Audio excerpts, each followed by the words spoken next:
两位兄弟姊妹，大家平安，真欢喜，搁一届和咱做伙来分享上帝的话。今日咱要做伙来看约翰一书的第1章。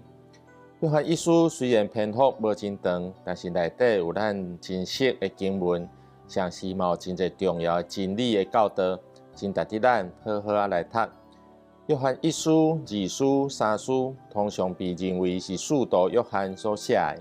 写作的地点真有可能是伫以弗所城，写作的时间和约翰福音应该差不多，是伫第1世纪的较晚期。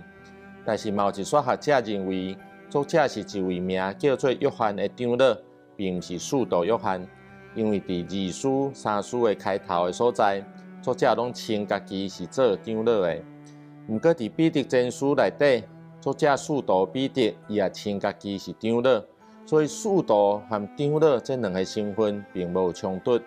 另外，约翰书信和约翰福音伫主题和使用的字句顶面有真侪相像的所在，所以这两项真明显有一个真密切的关系。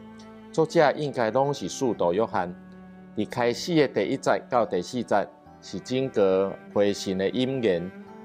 作者伫引言内底有讲。伊所要传讲的是一个活命的道，也就是伊亲自捌听过、看过，也摸过，成做人来到这个世间的耶稣基督。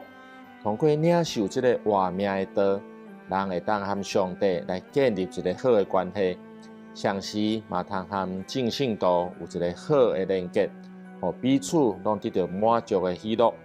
接下来的第5到第10节。讲到基督徒要安怎和上帝来建立一个好的关系。作者伊讲，上帝就是光，这咧表明上帝是圣洁和公义的。所有属伫上帝的人，拢无应该搁留伫黑暗内面，也无应该继续过上帝所无欢喜的生活。人会当行伫光明内底，就必须爱靠耶稣基督所流的宝血。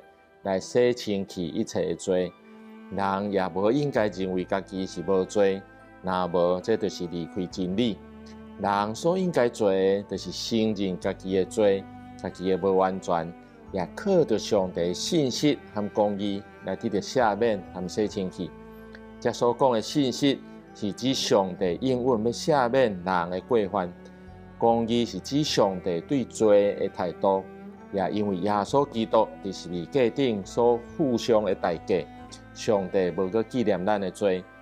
作者伊强调基督徒应该靠着耶稣的救赎来过圣洁的生活，这和当时渐渐在流行的诺斯底主义真有关系。